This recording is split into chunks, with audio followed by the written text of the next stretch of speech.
सिद्धेभ्यः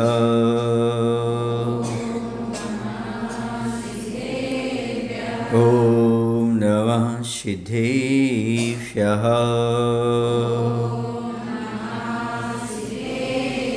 कौनिनमुक्कारम् अर्हन्तारमतहेव सिद्धानम् आर्यवज्रायणं लोयम्येषौवसाहुणं लोयम्येषौवसाहुणं। बोलिए अहिंसा परमो धर्म की। देवादिदेव श्री महावीर भगवान की। आचार्य गुरुदेव श्री विद्यासागर जी महाराज की। नवाचार्य श्री समय सागर जी महाराज की।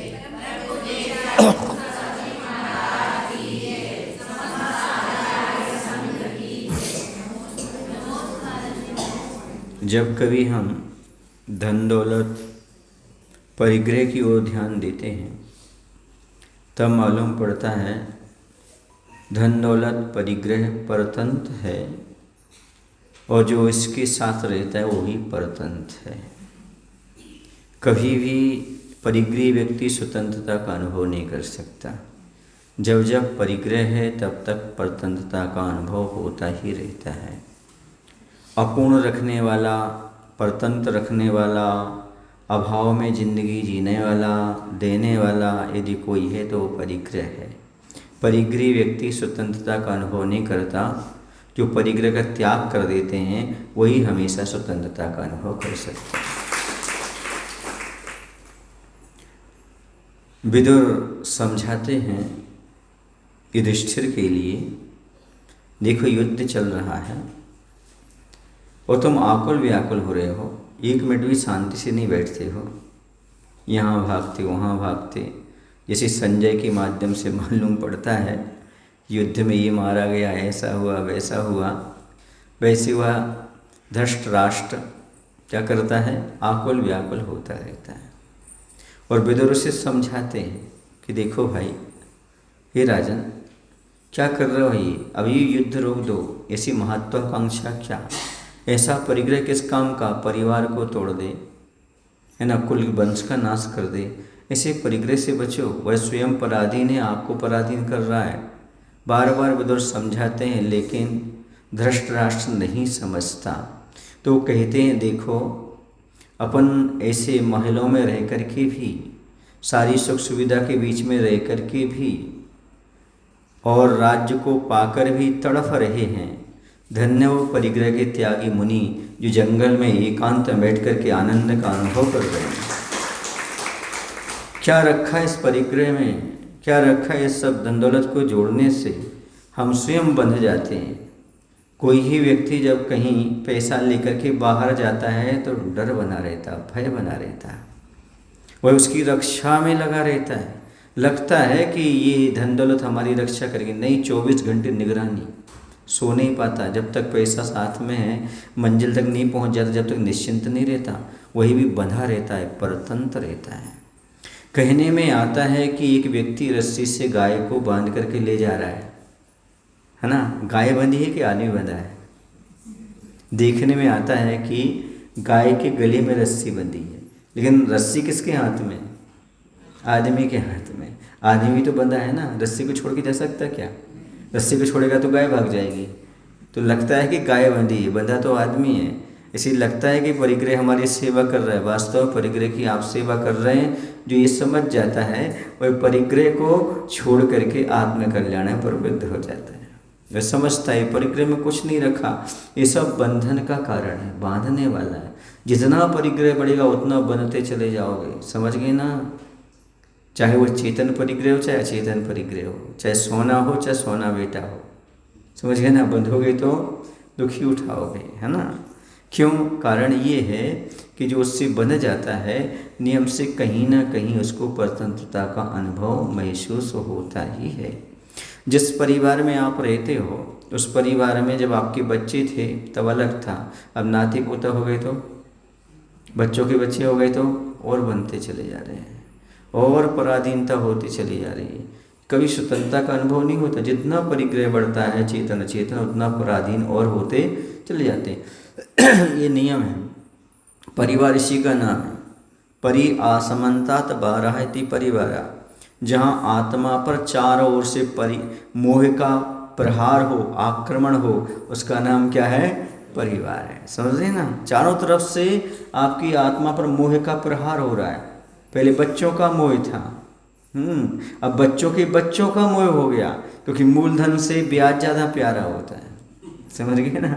जितने बच्चे प्यारे नहीं होते, कितने प्यारे वो मूलधन, और जो नहीं है वो बच्चे होते हैं ब्याज, वो और प्यारे हो जाते हैं। समझ गए? राग कभी कम नहीं होता, मोह कम नहीं होता, और बढ़ता बढ़ता बढ़ता चला जाता है। इसी का नाम परिवार है। जहाँ आत्मा पर चारों तरफ से मोह का, राग का, द्वेष का आक्रमण हो, उसका नाम क्या है? परिवार है। समझ में आ रहा है आपको? हाँ, जहाँ आपकी आत्मा क्या हो रही? प्रहार से पराजित हो रही है, उसी का नाम परिवार है।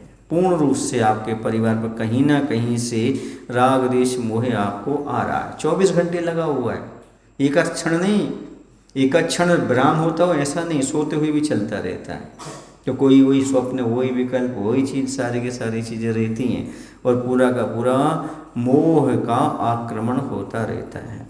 तो कह रहे देखो सोना, मैं आपको बता दूं हकीकत, स्वर्ण कलश से कहा जा रहा है कि तुम स्वयं तो पराधीन हो और दूसरे कोई पराधीन करते हो।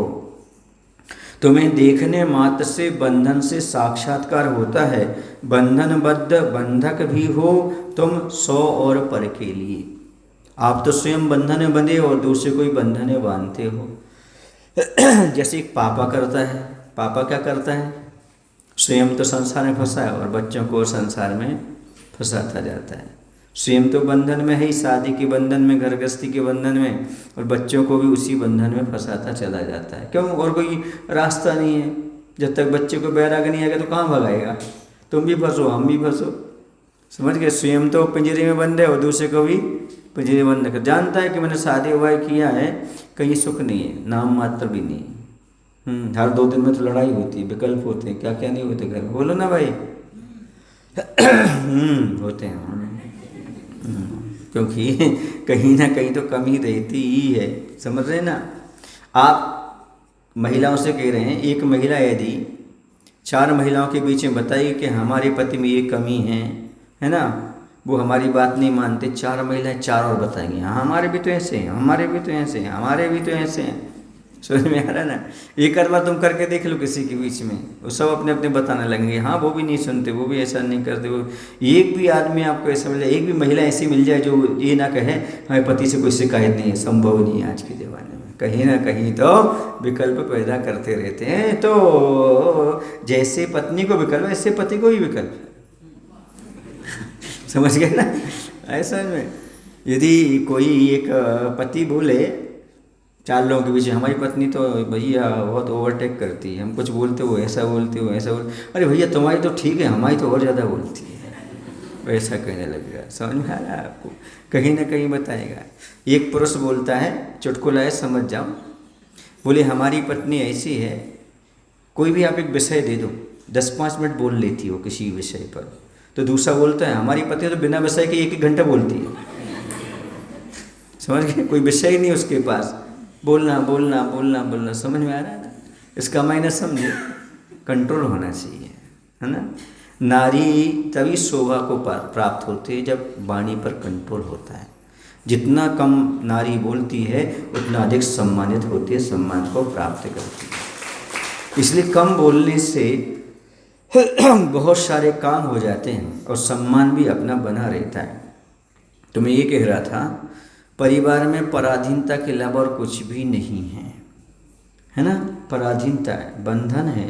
ये सोना भी, धन दौलत भी बंधन है, स्वयं भी बंधन है और दूसरे को भी बंधन में बांध करके चलता है। एक दिन मैंने सोना से पूछा, सुने, मैंने एक दिन सोना से पूछा, हे सोना तुझे डर नहीं लगता कोई तुझे चुरा ले जाएगा, कोई और कहीं ले जाएगा? बोले सुनो कुंदू सागर जी, है ना, जो भी मुझे चुरा कर ले जाएगा तो अपने प्राणों की बाजी ला कर के मुझे बचाएगा। मुझे विश्वास है, चोर भी जाएगा, डाकू भी जाएगा, सेठ भी जाएगा तो अपने प्राण दे देगा, पर मुझे नहीं छोड़ेगा। मुझे पता है जो जिसके पास भी जाऊँगा, समझ में आया ना, वो मुझे अपने प्राण दे करके भी मेरी सुरक्षा करेगा। मैंने कहा वाह, सोना तुम भी सोना है ना। हम अच्छे हैं, अपने पास कोई सोना नहीं, शाम को अच्छे से सोना है। तो ये धन दौलत की ऐसी स्थिति है। क्या है, जिसके पास भी जाएगा वो उसकी रक्षा करने तैयार है। दुनिया में एक ऐसी चीज है जिसका हर कोई नौकर बनना चाहता है, वो क्या है? धन दौलत। हर कोई दुनिया में उसका नौकर बना हुआ है। एक वो है निष्परिग्रही साधु जो धन को नौकर बना करके रखते हैं। उसकी ओर ध्यान ही नहीं देते, रखते ही नहीं है। समझ गए ना? ये बहुत अपने आप में महत्वपूर्ण है। ये सब बंधन में बंधाने वाली चीजें हैं, इसी से संसार बढ़ता है। परतंत्र जीवन की आधारशिला हो तुम, पूंजीवाद के अभेद दुर्गम किला हो तुम, और अशांति की अंतहीन सिलसिला। परतंत्र जीवन की आधारशिला अर्थात परतंत्रता कहीं से प्रारंभ होती है तो तुम्हारे कारण होती है। किसके कारण? धन दौलत के कारण। स्वर्ण कलश से कहा जा रहा है परतंत्रता के तुम मूल आधार हो, तुम पूंजीवाद के अभेद्य दुर्गम आवास और सदा अशांति को देने वाले हो। पूंजीवादियों के को बढ़ावा देने वाले, और दुर्गम किला हो जिसे पहुंचना बहुत मुश्किल है, और अशांति के अंतहीन सिलसिला हो। जब तक तुम रहोगे जब तक अशांति रहेगी रहेगी रहेगी, निश्चित है। जब तक परिग्रह है तब तक अशांति है। ये नियम। परिग्रह रहते हुए भय रहेगा, भय रहते हुए अशांति रहेगी, कलह रहेगी। ये मूल कारण है कलह का, अशांति का। जितना परिग्रह बढ़ेगा उतनी कलह, उतनी अशांति घर परिवार में बढ़ेगी। पूछो क्यों? क्योंकि परिग्रह अपने आप में पाप है, और जहाँ पाप की वृद्धि होती है वहाँ पर कलह और अशांति अपने आप आ जाती, बुलाना नहीं पड़ती है। यदि आपके पास कलह और अशांति है तो समझ लेना कहीं ना कहीं परिग्रह की चपेट में हो, ममता की चपेट में हो।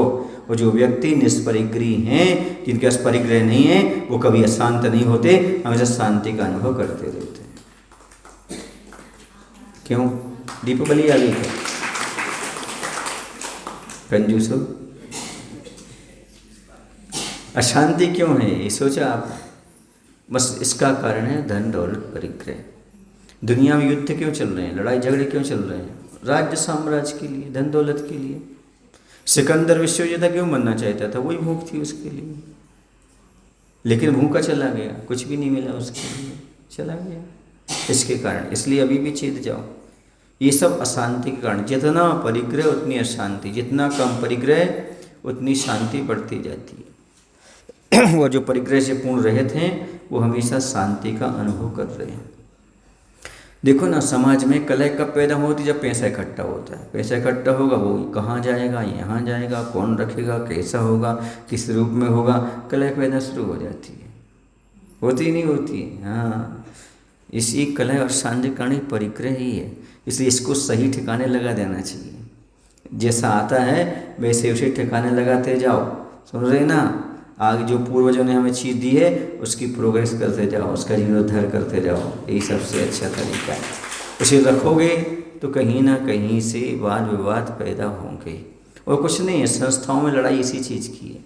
वो पैसा आया कहाँ गया, पारदर्शिता नहीं रखते, दिखाते नहीं हैं, बताते नहीं हैं। समाज के सामने हिसाब रखना चाहिए, उन्हें सब क्लियर करना चाहिए, कितना आया कितना गया, है ना? ये सारी लड़ाई झगड़े थे, और कौन से? यही चीज़ है। छिपाने का मायना समझ में नहीं आता, पारदर्शिता क्यों नहीं रखती समझ में नहीं आता। ये तो अशांति है समाज में, और क्या है? जहाँ परिग्रह आएगा वहाँ पर अशांति कलह पैदा होगी होगी होगी। इसलिए उसमें हमेशा क्या करना चाहिए? पारदर्शिता रख के चलोगे तो कभी भी अशांति का कारण नहीं बनेगा, कहीं बैर विरोध का कारण नहीं बनेगा। और याद रखना भैया, ये बैर विरोध जो एक आध भाव तक नहीं चलता, 10-10 भाव तक चलता है। आप सोचोगे ये धन दौलत के कारण हम इसी भाव में निकाल लेंगे, ऐसे नहीं निकलता। भाव भाव तक चलता है वो बैर। इसलिए बैर से क्या करो? थोड़ा दूर हटो। और बैर का कारण यही है और कुछ नहीं है। क्या? 3 चीज़ें, जर जोरू जमीन। बैर के कारण, लड़ाई झगड़े के कारण 3 चीज़ें, जर जोरू जमीन। जर माने धन दौलत, जोरू माने स्त्री, और जमीन जायदाद, है ना, भूमि। ये तीनों से लड़ाई है। चाहे महाभारत देख लो, चाहे रामायण देख लो, इन तीनों के बल पर ये सारे युद्ध, जितने भी युद्ध हुए हैं, किस पर? या तो उसके कामन में स्त्री रही होगी, या फिर धन दौलत रही होगी, या फिर ज़मीन जायदाद रहेगी। इसके अलावा कुछ है ही नहीं लड़ाई झगड़े के लिए। तीनों के लिए लड़ाई झगड़े होते हैं दुनिया में जितना होता है। जर जोरू जमीन। जर माने धन दौलत होती है, जोरू माने स्त्री होती है ना, और ज़मीन जायदाद। इसी की सारी लड़ाइयाँ सारे झगड़े हैं, और जब तक ये रहेंगे तब तक होती रही लड़ाई। इसलिए हमारे यहाँ बहुत अच्छा उपदेश दिया है, सब परिग्रह का त्याग कर दो, सारी कलह समाप्त हो जाएगी, सारी अशांति समाप्त हो जाएगी। जब रहेंगे नहीं तो झगड़े की बात ही नहीं। आज शादियों पर भी अटैक क्यों होते हैं? इसी के कारण होते हैं। क्यों? क्योंकि धन दौलत है उनके पास, बस हो गया काम। वो धन दौलत जिसके पास नहीं है उसे कोई डर ही नहीं, कोई भय ही नहीं, कोई अटैक की दिन नहीं। और जहाँ ये तीन चीज़ें आई वहाँ पर विवाद विकल्प पैदा होते हैं। आचार्य से कहते जिसके हाथ में चाबी है समझो रौद्र ध्यान है उसके पास। कौन सा ध्यान? क्योंकि संरक्षण आनंद, परिग्रह आनंद, परिग्रह में आनंद बना रहा है, संरक्षण में आनंद बना रहा है, ये क्या कहलाएगा? रौद्र ध्यान नहीं कहलाएगा। और रौद्र ध्यान किसके होता है? पंचम स्थान तक चलता है, उससे ऊपर नहीं चलता। वृत्ति हो तो चल जाएगा, कोई दिक्कत नहीं है, अणुवृत्ति हो तो, लेकिन महावृत्ति के कहाँ से चलेगा? और यदि महावृत्ति के पास चाबी आ गई तो समझ लेना, फिर तो रौद्र ध्यान हो गया। और रौद्र ध्यान हो गया तो गुण स्थान बचे ही नहीं तुम्हारा, छठा सातवां नीचे आ गए। जिसके पास भी चाबी है, समझ में आ रहा है आप लोगों को? हाँ, चाबी की जरूरत क्या है? आपके पास है क्या जो तुम चाबी तुम्हें रख रहे हो? दरवाज़ा खुला रखो ना, जिसको आना जाना तो क्या दिक्कत है? जहाँ चाबी आती वहाँ पर रौद्र ध्यान आए बिना रहता नहीं। समझ आना? मोक्ष मार्ग की बात कह रहा हूँ आपको। आप तो रखो, आपकी बात नहीं कह रहा हूँ, आपको तो रखना ही पड़ेगा क्योंकि आप गृहस्थ हो और आप रौद्र ध्यान से ऊपर नहीं उठ सकते, और आप 5वें गुण स्थान से भी ऊपर नहीं उठ सकते। लेकिन जो छठे सातवें गुण स्थान में जाना चाहते हैं उनके पास कभी चाबी नहीं होना चाहिए, क्योंकि चाबी संरक्षण का प्रतीक है और उसमें संरक्षण करके आनंद मना रहे। जैसे आप लोग मनाते ना, महाराज जी इस बार तो हमने 5 लाख एक्स्ट्रा बैंक में डाल दिए, आनंद मना रहे हैं। ये क्या है? रौद्र ध्यान है। कौन सा रौद्र ध्यान? संरक्षण आनंद नाम का। महिलाएं कहती महाराज 4 महीने को हमने तो सारी चीज़ें सामग्री रख ली, अब कोई विकल्प नहीं है ना। बरसात के पहले गेहूँ रख लिया, ज्वार रख लिया, सब कुछ रख लिया। ये संरक्षण आनंद है, ये रौद्र ध्यान है। कौन सा ध्यान है? रौद्र ध्यान। और बताते सहेलियों को हम तो भैया फ्री हो गए 4 महीने के लिए, ये आनंद है। ये कौन सा आनंद है? रौद्र ध्यान है। अभी यहाँ आए और सारी शाम की व्यवस्था करके आए, क्या बनाना, क्या सुधारना, कैसा करना, पूरा करना, ये रौद्र ध्यान है। सीधे जा करके बस बघारी करी, खाए पी तो रह गए। रौद्र ध्यान है। भोग की इच्छा करना, भोग के लिए बनाना। समझ आ रहा ना? हाँ, बहुत कठिन है रौद्र ध्यान छोड़ना। धर्म ध्यान बहुत कठिन है प्राप्त करना, बहुत कठिन है। रौद्र ध्यान यहाँ बैठे बैठे सोच रहे होंगे क्या करना शाम को, ऐसा कर लेंगे, ऐसा कर लेंगे, कर लेंगे। यहाँ धर्म ध्यान में भी रौद्र ध्यान आ जाएगा। अभी जाना है, दुकान है, अभी दशहरा कल ही पूरा हुआ है, अब थोड़ा सा दुकान में जल्दी 4 बजे छूट जाएंगे तो पहुँच करके दुकान पर काम कर लेंगे। रौद्र ध्यान ऐसा चलता रहता है, ऐसा चलता, लगातार चलता रहता है रौद्र ध्यान। बहुत कठिन है आत्मरौद्र ध्यान से ऊपर उठना। एक बार किसी ने आचार्य से पूछा, आचार्य जी धर्म ध्यान कैसे करें? क्या पूछा? हम ग्रस्त धर्म ध्यान क्या कैसे करें? तो आचार्य ने मुस्कुरा कर एक ही जवाब दिया, आत्मरौद्र ध्यान मत करो, बस फिर जो करोगे वो धर्म ध्यान हो जाएगा। अब आत्मरौद्र ध्यान छूटता नहीं है, धर्म ध्यान की बात करते हुए तो उपचार से धर्म ध्यान चलता रहता है। हाँ, आत्मरौद्र ध्यान छूटे तो धर्म ध्यान हो।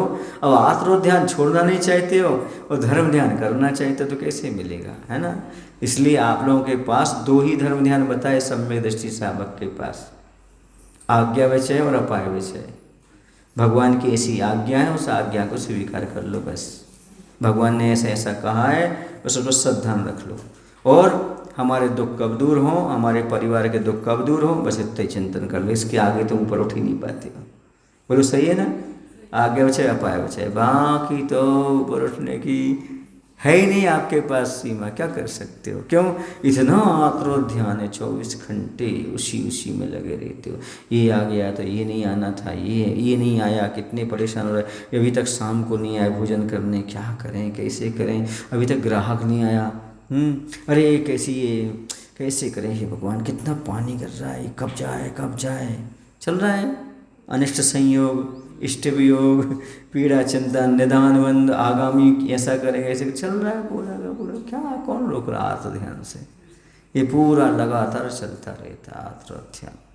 इससे थोड़ा बचो, क्योंकि जब तक परिग्रह है तब तक ये छूटने वाला नहीं है। ये कहना चाह रहा हूँ, ये आत्म ध्यान परिग्रह के रहते हुए छूट नहीं सकता।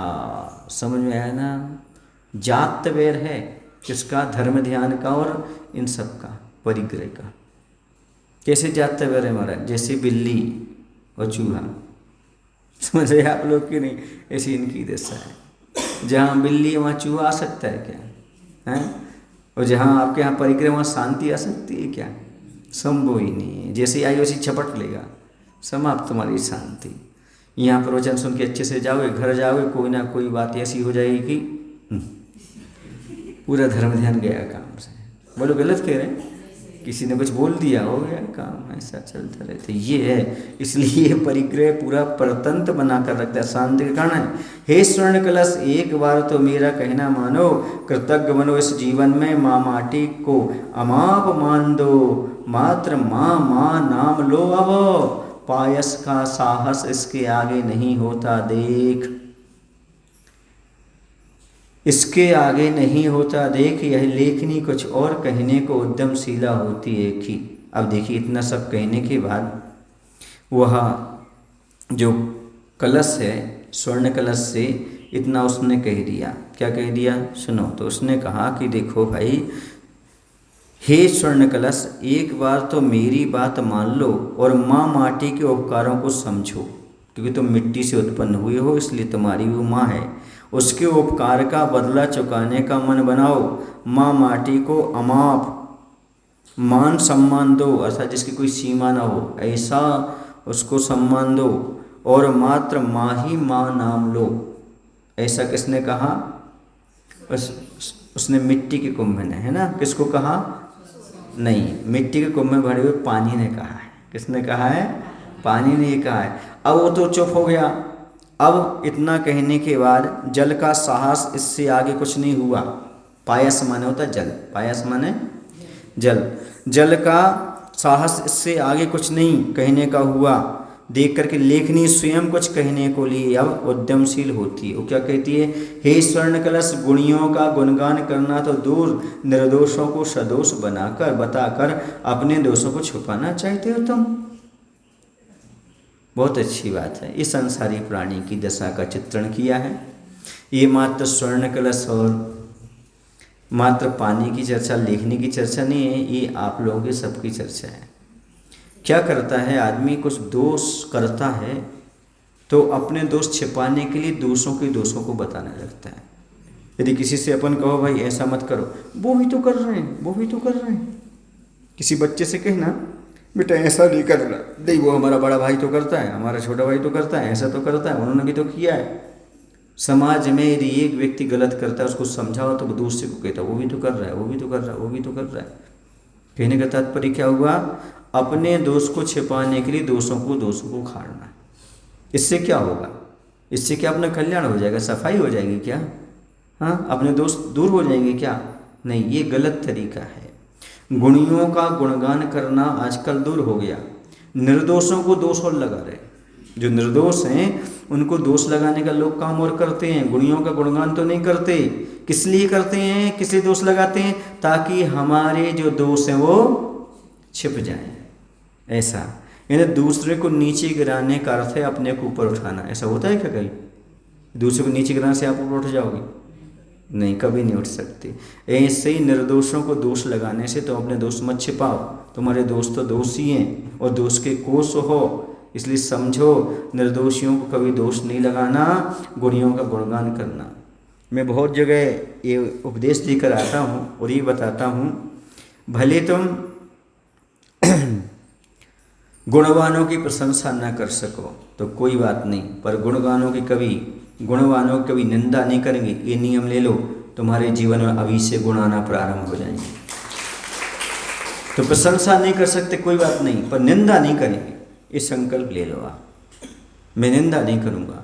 कोई भी गुणीजनों को देख करके मैं कभी निंदा नहीं करूँगा, जहाँ बनेगी उनकी प्रशंसा करूँगा। गुणी जनों को देख हृदय में मेरे प्रेम उमड़ आवे, बने जहाँ तक उनकी सेवा करके यह मन सुख पावे। ये भाव रखो अपने अंदर। पर क्या हो गया, गुणी जनों को देख हृदय में मेरे क्रोध उमड़ आवे, बने जहाँ तक इनकी निंदा करके यह मन सुख पावे। यह है तेरी भावना, वो तो मेरी भावना थी। ये कौन सी भावना?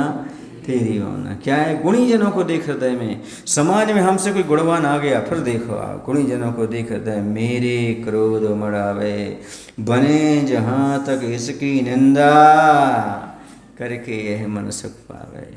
हमारे आगे कोई नहीं आना चाहिए, हमसे बढ़कर कोई नहीं होना चाहिए। हो गया तो कहीं ना कहीं इसकी कमियां, उसकी निंदा शुरू हुई, गुस्सा जी आ गया, मेरी नहीं चलेगी यहाँ। बस ये जो भाव आता है, ये कौन सा भाव है? यही तो हमारे लिए धर्म से दूर कर रहा है।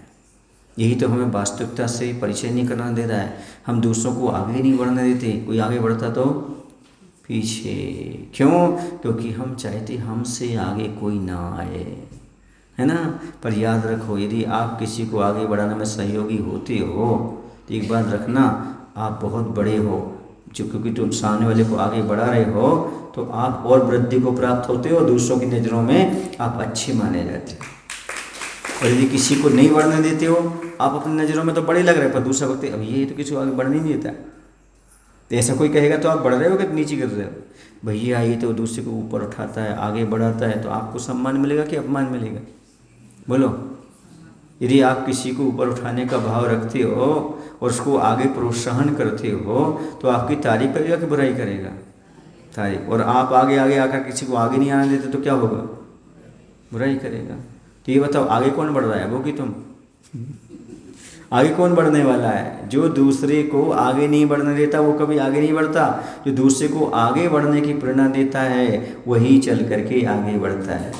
बड़प्पन इसी का नाम है। छोटे से छोटे व्यक्ति को भी ऐसा लगे कि ये अपने हैं, ये सबसे बड़ा बड़प्पन है। छोटे से छोटे व्यक्ति को भी आगे करना, ये कहलाता है अपने आप का बड़प्पन। ऐसा नहीं कि सबको पीछे ढकेल के हम आगे आ गए, ये मेरा बड़प्पन है। ये तो छोटापन है। ये छोटेपन से ऊपर उठ करके बड़प्पन को पाने का प्रयास करो। तो अपने दोषों को छिपाने से कोई मतलब नहीं है। दो प्रकार के लोग होते हैं। एक वो होते हैं जो अपनी गलती छिपाते हैं, दूसरे वो होते हैं जो अपनी गलती मालूम पड़ जाए तो उसको मिटाते हैं, समाप्त करते हैं। तो सुन लो, जो अपनी गलती को, अपने दोषों को छिपाते हैं वो अज्ञानी होते हैं, और जो अपनी गलती को साफ करते, मिटाते हैं वो ज्ञानी होते हैं। अज्ञानी अपनी गलती को छिपा के आगे बढ़ना चाहता है और ज्ञानी अपनी गलती को साफ करके आगे बढ़ना चाहता है, मिटाकर आगे बढ़ना चाहता है।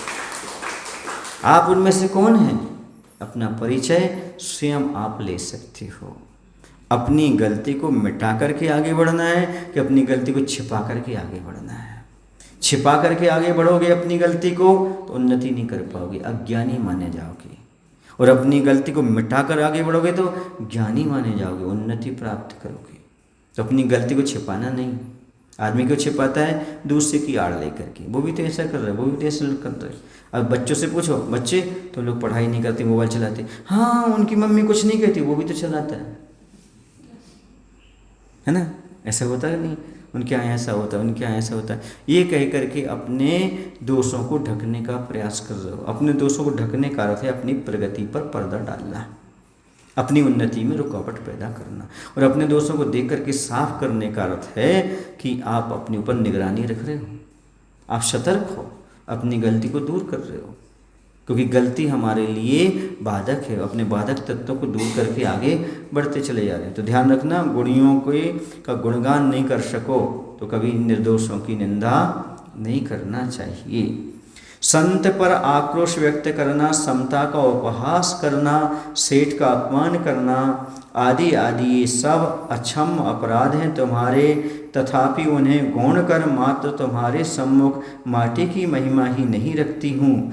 दो उदाहरण प्रस्तुत कर तुम्हारा भी कितना मूल्य महत्व है बताना चाहती हूँ। लो, अब लेखनी कह रही है कि सुनो भाई, तुम संत पर क्रोध व्यक्त कर रहे हो, ये समता की हंसी उड़ाना है। संत पर क्रोध करना मतलब क्या है? ये समता की हंसी उड़ाना है। और सेठ का अपमान करना, यानी ये सब तुम्हारे अक्षम अपराध हैं। तुम मुनि महाराज की भी आलोचना कर रहे हो और दान देने वाले दाता की भी आलोचना कर रहे हो। ये बहुत बड़ा अपराध है, समझ रहे ना? आजकल कुछ चैनल ऐसे ही चल रहे हैं जिसमें मात्र मुनि और श्रावक की निंदा ही आती है और कुछ नहीं आता ना। उन लोगों का ही धंधा ही हो गया है, क्या कहीं ना कहीं सनसनी खींच फैलाओ, है ना। वहाँ श्रावक के यहाँ हुआ, साधु के यहाँ ऐसा हुआ, ये हुआ, वो इसी धंधा का पैसा कमा रहे इससे। पर जाएंगे क्या ऐसी बुद्धि भ्रष्ट करके? ये पैसा रख के करेंगे क्या वो? इस यही मात्र किसी साधु की कहीं गलती मिलेगी, कुछ चीज़ मिलेगी, उसको यूट्यूब पर अपलोड कर देंगे, दुनिया को दिखाएंगे। श्रावक ने कोई गलती की, श्रावक की बात करेंगे। ये जो है, ये सारी चीज़ें जो है ना, ये गलत है, ये नहीं होना चाहिए। तो क्या करना चाहते हो? यदि तुम साधु के प्रति अपना आक्रोश जताना चाहते हो तो समझो तुम समता का हंसी उड़ा रहे हो। और यदि किसी दाता का तुम अपमान करते हो तो ये अक्षम अपराध है, इसे क्षमा नहीं किया जा सकता। निधत्ते निकाचित कर्म का बंद करोगे। यदि मान लो कहीं कोई घटना हो रही है, चाहे श्रावक हो चाहे साधु हो, वो गलती कर रहा है, वो कर्म वो भोगेगा, पर तुम उसको उछाल करके कितना कर्म बांध रहे हो? निधत्ते निकाचित कर्म बांध रहे हो। सामने वाला तो अपने क्षमा करके अपना प्रायश्चित लेकर के शुद्ध हो जाएगा, पर जो तुम उछाल रहे हो उससे तुम्हारे ऊपर कितना कीचड़ उछलेगा, इसका आप अनुमान नहीं लगा सकते। ये बताओ, ऐसा थोड़ी कि चतुर्थ काल में कोई गलती ना करता हो, चतुर्थ काल में कोई मुनि गलती ना की हो, कि श्रावक ने गलती ना की हो? बोलो ना, सबसे गलती होती है। जो आगे बढ़ेगा वही तो है। सरेसा मैदाने जंग में वही तो गिरेगा जो आगे बढ़ेगा। जो चल ही नहीं रहा है वो क्या खाक गिरेगा? बोलो ना। यदि कोई पुरुषार्थ करता है मोक्ष मार्ग में बढ़ने का, श्रावक या साधु, यदि उससे कोई कर्म वसात, अज्ञान वसात, प्रमाद वसात गलती होती, तो उसे वो छालने से क्या मिलेगा आपके लिए? ये अक्षम अपराध है। कभी भी उनकी गलती को उजागर नहीं करना चाहिए। यदि आपको मालूम पड़ जाता है तो उसकी तरी में जाने का प्रयास करें, उसके कारण को जानने का प्रयास करें। अज्ञानता है या फिर प्रमाद है या क्या चीज़ है। कई बार तो ऐसा होता है कि साधु को मालूम नहीं पड़ता है और सारे लोगों को मालूम पड़ जाता है। साधु को तो बताओ भाई क्या हुआ, क्या नहीं हुआ, कैसा हुआ, किस रूप में हुआ, समझ में आ रहा है आपको? गलत फहमियों में भी बहुत सारे कर्म के बंद कर लेते लोग। इसलिए इस चीज़ से हमेशा सावधानी रहना चाहिए। कह रहे ये तुम्हारा अक्षम अपराध है, फिर भी उन्हें गौण कर तुम्हारे सम्मुख माटी की महिमा ही नहीं किंतु तुम्हारा कितना मूल्य है, ये हम दो उदाहरण के माध्यम से बताते हैं। कौन कह रहा है? ये लेखनी कह रही है। किससे? स्वर्ण कलश से। तो सुनो, दीपक और मसाल सामान्य रूप से दोनों प्रकाश के साधन हैं, पर दोनों के गुण धर्म भिन्न भिन्न है। 1.5-2 हाथ का बांस ले, उसके एक छोर पर एक के ऊपर एक एक कस कस कर चिंदियाँ बांधी जाती हैं। नीचे पकड़ने हेतु स्थान होता है, बस यही मसाल है। मसाल के मुख पर माटी मली जाती है, असंयत होता है, इसलिए मसाल से प्रकाश मिलता है, पर अत्यल्प। उससे अग्नि की लपटें उठती हैं। राक्षस की लाल लाल रसना से उन लपटों की ज्योति नहीं कह सकते। मसाल अपव्ययी भी है, बार बार तेल डालना पड़ता है उसके मुख पर, वह भी मीठा तेल, मूल्यवान। हाँ हाँ, कभी कभी मनोरंजन के समय पर मसाल ले चलने वाला पुरुष अपने मुख में मिट्टी का तेल भरकर आकाश में सुदूर हाथ उठाकर मसाल के मुख पर फूंकता है। तब एकाध पल में ही तेल सारा जलकर काले काले बादल से धूम के रूप में शून्य में लीन विलीन होता है और मसाल लगता है प्रलयकालीन अग्निकुंड सम भयंकर। थोड़ी सी असावधानी हो तो हाहाकार, हानि ही हानि।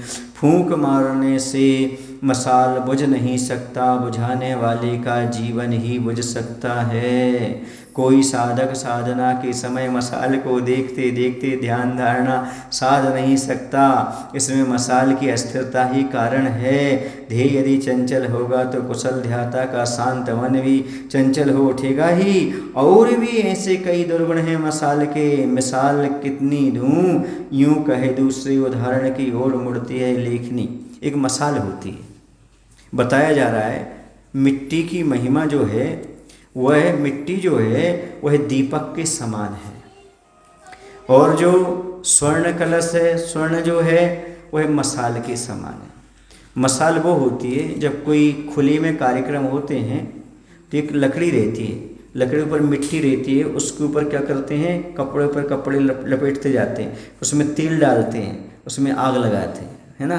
और कुछ करतब दिखाने वाले मुख में तेल भर लेते हैं और ऐसा उस पर फूंकते हैं, उस पर छिड़कते हैं मुख से तेल, तो उससे आग निकलती, क्या निकलती है, राक्षस जैसी आग निकलती है, करतब दिखाते हैं। लेकिन वो थोड़ी देर बंद होने लगता है, बुझने लगता है, तो फिर पुनः तेल डालना पड़ता है, फिर तेल में डालना पड़ता है उसको, फिर तेल में। और कभी कभी असावधानी से वो तेल में आग लग जाए ना तो हाहाकार मच जाता है, जहाँ देखो वहाँ आग फैल जाती है मसाल के माध्यम से, समझा ना। वो मसाल कहलाती है, लकड़ी होती है, लकड़ी के ऊपर जो होता है, आपने देखा होगा, कभी देखा मसाल, हाँ पिक्चरों में तो मसाल देखी होगी ना, वो लेकर के चलते हैं, जो कई भूत वाली पिक्चर रहती है ना उसमें तो मसाल लेकर के रात में घूमते रहते हैं, वो मसाल कहलाता है, समझ गए।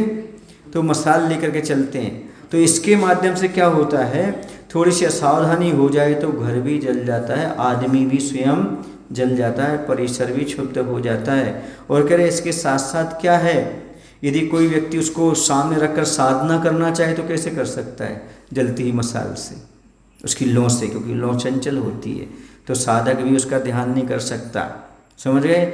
ऐसे मसाल जैसे तुम हो, इससे तुम्हारी मिसाल और क्या करें, क्या क्या और उदाहरण है तुम्हारे लिए, इतने उदाहरण पर्याप्त हैं। स्वर्ण कलश से कहा जा रहा है, लेकिन ही करिए। अब दूसरी तरफ सुनो, दीपक संयमशील होता है, बढ़ाने में बढ़ता है और घटाने से घटता भी।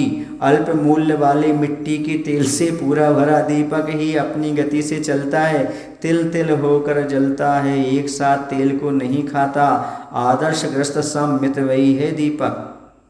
समझ में आ रहा है ना, ये क्या कह रहे हैं, जो दीपक होता है वही दीपक जितना बढ़ाओ बढ़ता है उसकी बाती को, और जितना कम करो उतना कम होता है। और उस मिट्टी के तेल से जो घर में दिया जलाते थे ना, जब लाइट नहीं होती थी, तो घासलेट तेल, क्या बोलते हैं आप, हाँ जो भी कहते हो, घासलेट तेल कहलाता है ना, है ना, मिट्टी तेल कहलाता है, घासलेट तेल कहलाता है। उसको रख कर के क्या करते थे, दीपक जलाते थे या चिमनी वगैरह जलाते थे, है ना, लालटेन वगैरह जलती थी वही, तो वह थोड़ा थोड़ा जलता है उससे, कितना, लेकिन मसाल में तो पूरा एक साथ जल जाता है। तो कैसा है, कह रहे उसकी उपमा दे रहे हैं आदर्शग्रस्त के समान। आदर्शग्रस्त क्या होता है, मितव्ययी होता है। मितव्ययी कब समझते हो, आमदनी से ज़्यादा खर्चा नहीं करता, आय से ज़्यादा व्यय नहीं करता, मितव्ययी होता है, सोच समझ करके पैसा खर्च करने वाला मितव्ययी होता है। और मितव्ययी होना ही चाहिए। दान में खुले हाथ कर दो, लेकिन स्वयं खर्च करने में मितव्ययी होना चाहिए। मित माने कम, व्यय माने खर्च करने वाला। जहाँ जितनी आवश्यकता है उतने ही खर्च करना चाहिए। आज के ज़माने में क्या होता है, भोग की सामग्री में खूब खर्च करते हैं और मंदिर के नाम पर पीछे हटते हैं।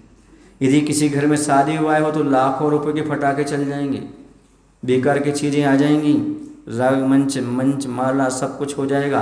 लेकिन यदि मंदिर की बात करो तो इतना खर्च करने की क्या ज़रूरत है, विधान में ये सब लगाने की क्या ज़रूरत है, विधान में इतने खर्च करने की क्या ज़रूरत है। और शादी की आ जाए तो करो दोनों हाथ से, हम दे रहे हैं ना पैसे, हम लोन लेके करेंगे, पर बेटे की शादी ऐसे करेंगे, धूमधाम से करेंगे, ऐसा कहते कि नहीं करते। बस जैसे आप पाप की क्रिया में धूमधाम से करते हो वो बंद कर दो, आप धार्मिक अनुष्ठान करो, जितना लगे हम देने तैयार हैं, अच्छे से धूमधाम से करो। पर धार्मिक कार्यों में इतना खर्चा आएगा सोचते हैं, और पाप के कार्यों में बिल्कुल नहीं सोचते, कहाँ बर्बाद हो रहा कुछ नहीं। अभी दीपावली आने दो, फिर वो फटाके कैसे घलते हैं, कैसे क्या क्या होता, जिसका कोई उपयोगिता नहीं। हिंसा हिंसा है, पाप पाप है। अभी शादी होने दो, शादी में देखो कितना खर्चा होता है, वो नहीं सोचेंगे। क्या सोचेंगे, विधान में इतना खर्चा, ऐसा कहाँ से करेंगे, वो कैसे करेंगे। हाँ, लोगों ने इतना तक नहीं सोचा होगा कि 80,000 इकट्ठे हो जाएंगे, 8 लाख कैसे इकट्ठे हो गए। तुम दिल खोल के काम तो करो, अपने आप सारी चीज़ इकट्ठी हो जाए, सारा काम हो जाता है। अंदर हृदय तो होना चाहिए। क्या होना चाहिए, हृदय। दिल खोल करके खर्च करोगे, तुम्हें दिल खोल करके नहीं, छप्पर फाड़ के मिलेगा। क्या मिलेगा? पर पहले दिल खोल कर करना, संकोच नहीं। ऐसा करेंगे कैसा होगा, क्या होगा, क्या होगा। मैं तो ये कहता हूँ, यदि तुम्हारे सामने गुरु है, उन्हें आशीर्वाद दिया तो करते जाओ। अब उनकी जरूर वो जाने कैसे उनको पूर्ति करना है, उन्हें मालूम है उनकी एक माला सारी पूर्ति कर देगी, उनका एक आशीर्वाद सारा काम कर देगी। समझ में आ रहा है ना? कभी कोई कमी पड़ने वाली नहीं।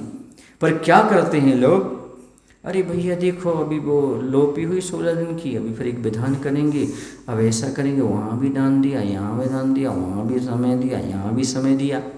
अब मैं पूछना चाहता हूँ, पूछूँ? बुरा तो नहीं लगेगा?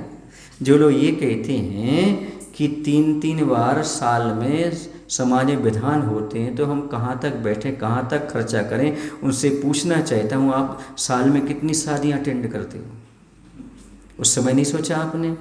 3 शादी में जाएंगी, उसमें कितना पाप होगा, कितना आरंभ सारंभ होगा। याद रखो, यदि आप लोग 3 शादी साल में अटेंड करते हो तो 3 विधान अवश्य करना, तभी आप पाप से मुक्त हो सकते हो, वरना पाप तो बढ़ता जाएगा और आपका धर्म छूटता जाएगा। समझ में आया ना? कितनी शादी अटेंड करते हो?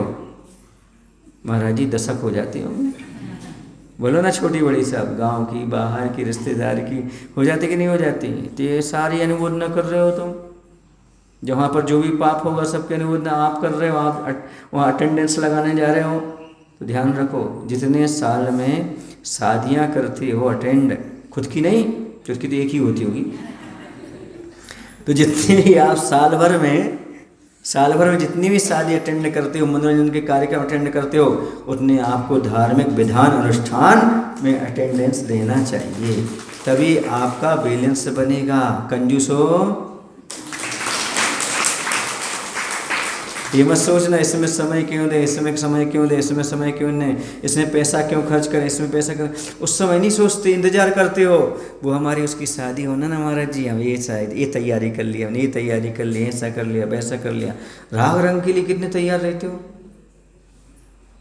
महाराज जी? वो हमारे रिश्तेदार हैं, भगवान रिश्तेदार नहीं है, बोलो ना। अरे परम पिता है वो, आपके परम पावने हैं, प्रभु पतित पावन में अपावन चरण आय शरण। ऐसे भगवान की तो परम पावन, उससे मिलने के लिए तो क्या करना चाहिए? जितना हो उतना खुला द्वार, बिल्कुल, जितना तुम लुटाओगे उतना पाओगे, उससे कई गुना पाओगे, पर एक अंदर से इच्छा हो कि हमें ऐसा करना है। समझ में आ रहा ना?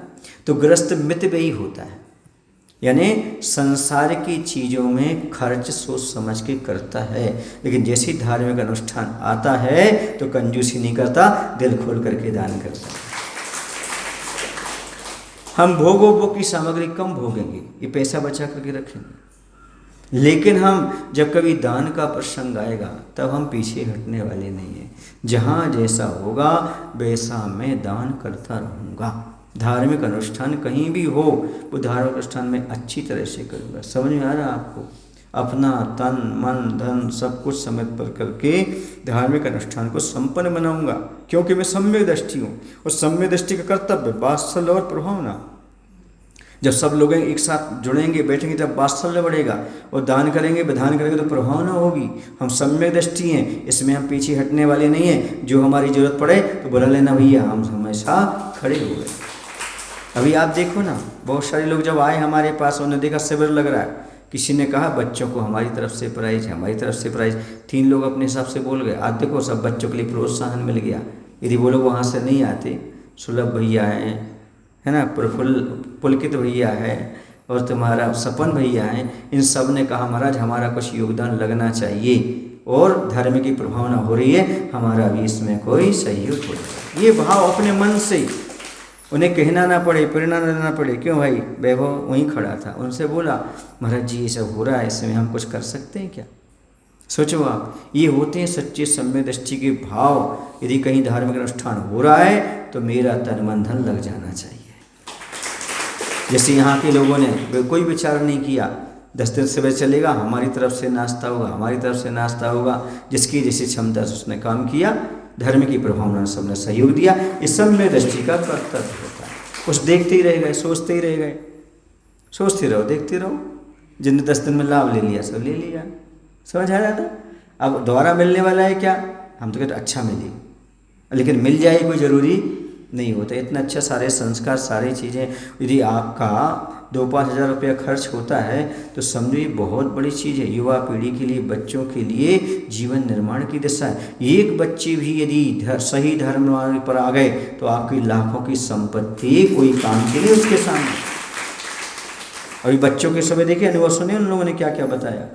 कुछ ने तो ये कहा मैं तो माँ की सेवा करूँगा, मुझे तो माँ पहले ऐसा लगता था क्या है, लेकिन आप मालूम पड़ा माँ के कितने उपकार है। ये सब जानने को मालूम पड़ा। कौन बताएगा? आप तो बताओगे नहीं हमने क्या उपकार किए अपने बच्चों पर, कौन बताएगा ये? मैंने कहा था कि बच्चों को वो संस्कार हम डालेंगे जो तुम नहीं डाल सकते। मैं वो बताऊँगा, तुम नहीं बता सकते। उनको बताया, उन्हें लगा कि मेरे माता पिता कितने महान हैं, उन्होंने हमें क्या दिया, क्या त्याग। जब महानता समझेंगे माता पिता की, तब तो दूर जाने में सोचेंगे, वरना तो भाग जाएंगे। जानते नहीं माता पिता हमारे ऊपर क्या किया है। वो तो 2 लड़के मिलेंगे, 4 बातें करने वालों के साथ भाग जाएंगे, लड़कियां भाग जाएंगी, लड़के भाग जाएंगे। लेकिन जब उनको मालूम पड़ेगा कि नहीं हमारे माता पिता के इतने उपकार हैं हमारे ऊपर, तो उनको 10 बार सोचना पड़ेगा गलत रास्ता चुनने से। सुन रहे हैं ना? ये सारी चीज़ें 10 दिन हम लोग को धीरे धीरे एक एक चीज़ करके समझाया, बताया। समझ गए ना? अब जब भी छुट्टियां लगें, यदि हम यहाँ रहते हैं तो ये अवसर नहीं गंवाना, बच्चों को और लाना ताकि उनको और शिक्षा दे सके और समझा सके। तो एक भी बच्चा गलत रास्ते से बच गया, समझो जैन धर्म पर बहुत बड़ा उपकार हो गया। तो जिनेंद्र भगवान के धर्म का उपकार है। एक भी बच्चियाँ गलत रास्ते से बचते हैं तो अब बताओ, जिन धर्म पर उपकार करना क्या सहज काम है? क्या सहज पुण्य है? क्या ऐसा अगाध पुण्य होता है कि भव पीढ़ी तक आपका जैन धर्म छूटता नहीं है। भव तक जैन धर्म ही मिलेगा आपको, उसकी शरण मिलेगी और कल्याण का रास्ता मिलेगा। क्यों मिलेगा? इसलिए मिलेगा क्योंकि तुमने इतना पुण्य बांधा है। मोक्ष तो नहीं मिलेगा क्योंकि पुण्य से मोक्ष नहीं मिलता, लेकिन इतना पुण्य बांधा कि मोक्ष के साधन मिलेंगे, मोक्ष मार्ग ही मिलेंगे, और मोक्ष मार्ग पर आप भी बढ़ करके मोक्ष मार्ग की ओर बढ़ सकते हैं। इतना पुण्य आप इकट्ठा कर सकते हैं। ये सहज नहीं है। आपने कहा हमने नाश्ता करा दिया हो गया, नहीं। इसमें कितनी बड़ी भावना छिपी होती है। ये 100 बच्चे आए, उन्होंने जो कुछ सीखा है उसका परिणाम आपको भी लगेगा, उसका छठा अंश आपके पास भी जाने वाला है। ये पुण्य इकट्ठा करने के साधन है। आपने कोई वस्तु खरीदी 2000 की, 5000 की साड़ी खरीद ली, मान लो, कितने का काम में आएगी? एक बार पहन लिया, उतार के रख दिया, फिर चलेगा तो काम कर लिया। यही तो सोचो, ये जो आपका पैसा हो रहा है उसका क्या महत्व है। समझ में आ रहा है ना? अब जैसे आप कीर्ति स्तंभ में दान करोगे, कीर्ति स्तंभ में कितने वर्षों तक खड़ा रहेगा और आचस्य के लोग आकर के नमस्कार करेंगे, धन्य, कितना पुण्य बढ़ाएंगे, कितने सम्य दृष्टि बनेंगे, कितने लोग कहेंगे धन्य गुरुवर को याद करेंगे। वो आपका पैसा कितना सदुपयोग हो रहा है, आप सोचो तो। मकान बनाना कोई देखने नहीं आएगा, तुम्हारा मकान कितना अच्छा बनाया, बढ़िया है, ऐसा है वैसा है, कोई नहीं कहेगा। लेकिन एक कीर्ति स्तंभ बना के खड़ा कर दोगे तो दुनिया आकर देखेगी, धन्य है गुरु महाराज का नगर, कितना विशाल। क्या है, आप क्या समझ रहे? आपका पैसे का सदुपयोग करना सीखो, मितव्ययी बनो। कौन से बनो? मितव्ययी। भोग में तो पैसा कम खर्च करेंगे, लेकिन दान की बात आएगी तो पूछो क्यों? क्योंकि यदि तुम सही सम्यक दृष्टि हो तो ये श्रद्धा रखो, जो कुछ भी हम भोग में पैसा खर्च कर रहे हैं ये वास्तव में कर्म बंध करा रहा है, और जितना पैसा हम दान कर रहे हैं ये हमें पुण्य का बंध के साथ साथ मोक्ष मार्ग को प्रशस्त कर रहा है। ये श्रद्धा रखो।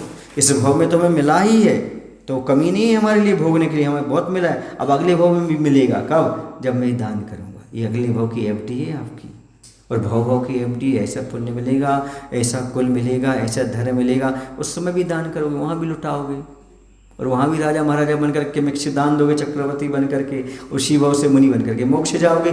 कितना अच्छा साधन है, सोचो। समझ आ रहा? ये विधान आदि आपके यहाँ हो रहा है, इस विधान में जितना बने उतना अपना तन मन धन समर्पित करना। ऐसे ही क्षण दुर्लभ हैं, हमेशा नहीं मिलते। वर्षों बाद तो चातुर्मास मिलता है, चतुर्मासी मिलता है तो भाव बहुत कम बनते हैं। भाव बनते हैं तो महाराज तैयार हैं उसके लिए, वो जरूरी नहीं है। लेकिन हम ऐसे हैं कि हम हर धार्मिक कार्य के लिए तैयार हैं। आप जैसा कहो उसके लिए तैयार हैं। क्यों? क्योंकि धर्म में कहीं ना कहीं समाज में जागृति आना चाहिए, और सदलगा का नाम इतिहास में आना चाहिए। ये भाव है, कहीं ना कहीं कुछ ना कुछ अनुष्ठान होते रहेंगे। समझ रहे हैं ना? कहीं कहीं पर्यूषण में बिल्कुल खाली हो जाता है, लेकिन सदलगा में पर्यूषण में भरा है, पर्यूषण के बाद भी भरा है। क्यों भरा है? क्योंकि बच्चों को संस्कार दिए। ये भाव आप भी जगाओ, जितना बने उतना। मैं तो कर ही रहा हूँ, पर आपके सहयोग के बिना नहीं होता कोई कार्य। मैं यदि 24 सम्मोहन लगा के बैठ जाऊँगा तो क्या होगा? पर आपका सहयोग भी तो होगा कि नहीं होगा? इसलिए अभी से मेरा ये कहना है, अभी से आप अपने जोड़े वाले हों या अकेले हों, वो अपना नाम लिखाना शुरू कर दो, क्योंकि फिर बाद में नीचे LCD लगा करके आपको देखना पड़ेगा, इतनी भीड़ आएगी। क्यों? क्योंकि जब सम्मोहन शुरू होंगे ना, फिर आपको मालूम पड़ेगा, क्योंकि सम्मोहन की एक महिमा है। यदि दीपावली को सम्मोहन सज गया तो 4 दिन में ही सारे कोटे पूरे हो जाएंगे। समझ आए? उसे देख करके आपको लगेगा, वो सम्मोहन आपको आकर्षित करेगा। और वहाँ पर इसलिए अभी से अपने भले सामान इंद्र नाड़ी के नाम लिखाना शुरू कर दो, लिखा दो, फिर बाद में जब आप बड़े बनोगे सम्मोहन लोगे, जो बोली वो उसमें हो जाएगा, लेकिन अभी से शुरू कर दो आप। और अभी से अपना नाम लिखाना शुरू करोगे, अभी से पुण्य शुरू हो जाएगा। और जितनी लेट करोगे उतने लेट से होगा। इसलिए अभी से मन बना लो और लिख दो, भैया उत्तम हमारा नाम लिख लेना। मतलब आप लोग बोलो कि हम सम्मोहन विधान में पहुँचेंगे, हम वहाँ पर अनुकूलता पूरी जितने दिन रहेगा उतने दिन हम विधान करेंगे। ये भाव अभी से बनाओ, मितव्ययी बनने का प्रयास करो। कहाँ? भोग में। लेकिन जब धर्म की बात आए तो नहीं, भैया ये पैसा हमने ये अच्छे के लिए रखा है, अच्छे काम के लिए होना चाहिए। सुन रहे ना? एक बात बताऊँ आपको, आप लोग के पास 2-3 बच्चे होते होंगे, 2 बच्चे हैं, 3 बच्चे हैं, किसी के 1 बच्चा है ना? तो आपने सबके मानस बना रखा होगा, इस बच्चे के लिए इतना बैंक में, इसके लिए इतना बैंक में, इसके लिए ये व्यवस्था, इसके लिए ये व्यवस्था, ये व्यवस्था, क्योंकि वो आपके रिश्तेदार हैं। अच्छी बात है, भगवान आपके रिश्तेदार हैं? उनके लिए क्या रखा तुमने? कुछ व्यवस्था बनाई, बैंक में डाला कि हम समय पर निकालेंगे और जहाँ खर्च करेंगे ये करेंगे, है ना? नहीं बनाई हो तो बना लेना। अब जब कभी भी आपके पास 100 रुपये आए, सुन रहे आप लोग ने, 10 रुपये निकाल के रख लेना। किसके लिए? कभी भी धार्मिक अनुष्ठान होगा मैं वहाँ पर ही दान करूँगा। तो देखो आपका पुण्य कैसे बढ़ता है, कैसे बढ़ता है। आप खुद नहीं संभाल पाएंगे, पुण्य ऐसा बढ़ेगा, पैसा ऐसे बढ़ेगा। बस 100 रुपये आए उससे 10 निकाल लेना, ये कहीं ना कहीं धार्मिक कार्य में दूंगा। फिर दोबारा 200 रुपये आए, फिर 10 निकाल लेना, रख लेना। ऐसे रखते जाओगे तो आप देखोगे दिन दूने रात चौगुनी आपकी प्रगति होती जाएगी। आपको मालूम पड़ेगा कि हमने भी दान किया ही नहीं, दान का भाव किया है और हमारे पास लक्ष्मी की वर्षा हो रही है, धन की वृष्टि होती है। बोले महावीर भगवान की जय। आचार्य विद्यासागर जी महाराज की। हे प्रभु, हम सभी को इतनी शक्ति, इतनी बुद्धि देने की कृपा करो, ताकि हम सभी लोग अपने जीवन में मितव्ययी बनते हुए धर्म क्षेत्र में खुल करके सहयोग तन मन धन से कर सकें। आशीर्वाद प्रदान करें। नमोस्तु।